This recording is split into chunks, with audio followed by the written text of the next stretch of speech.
अस्सलामु अलैकुम वरहमतुल्लाहि वबरकातुहू। वमिनल लैलि फतहज्जद बिही नाफिलतन लक असा अन यबअसका रब्बुका मकामम महमूदा।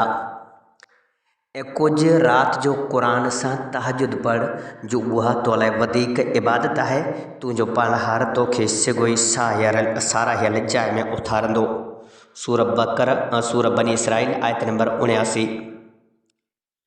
प्यारा साथियों, इन आयत सगुरे में रात जी नमाज यानी तहजुद जी नमाज जो जिक्र है जी वह नमाज जिका मोमिन जी प्यारी नमाज है जे लाइ बाना पंहिंजी निंड कुर्बान कन था।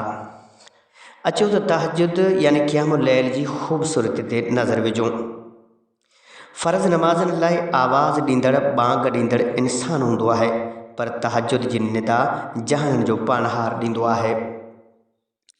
फ़र्ज़ नमाज जी निदा पुकार हर को माण्हू ॿुधंदो आहे, जॾहिं तहजुद जी नमाज़ खे तहजुद जी निदा खे ख़ासि बहानाई महसूस कनि था।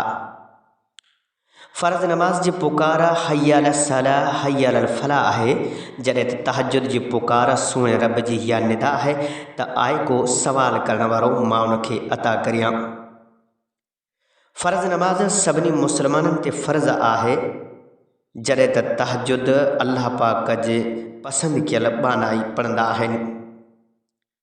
फ़र्ज़ नमाज़ूं माण्हू खे ॾिसण में ईंदियूं आहिनि, जॾहिं तहजुद जी नमाज़ होरियां सिर्फ़ु अल्लाह पाक जी रज़ा ख़ातिर अदा की वेंदी आहे।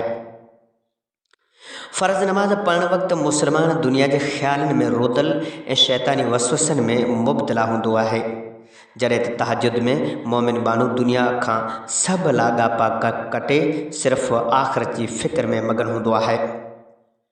फ़र्ज़ नमाज में माण्हू मस्जिद में ॿियनि मुस्लमाननि सां मुलाक़ात में मशग़ूल हूंदो आहे, जॾहिं तहजुद में मोमिन बानू अल्लाह पाक सां मुलाक़ात जो शरफ़ ऐं उन सां ॻाल्हाइण ऐं सवाल करण जी चाखोड़ में हूंदो आहे।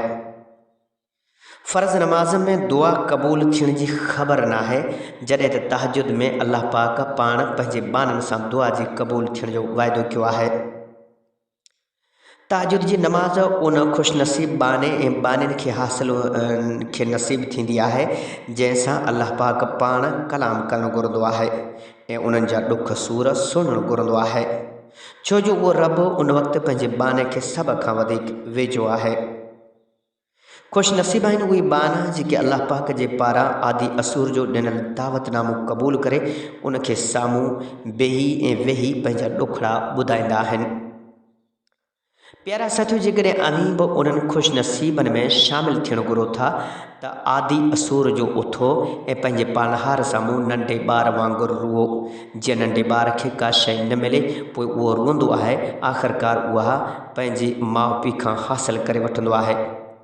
जॾहिं ॿारु रोंदो आहे त माउ खे तरस ईंदो आहे, जॾहिं बानू रोंदो आहे त जहाननि जे पालनहार खे तरस ईंदो आहे।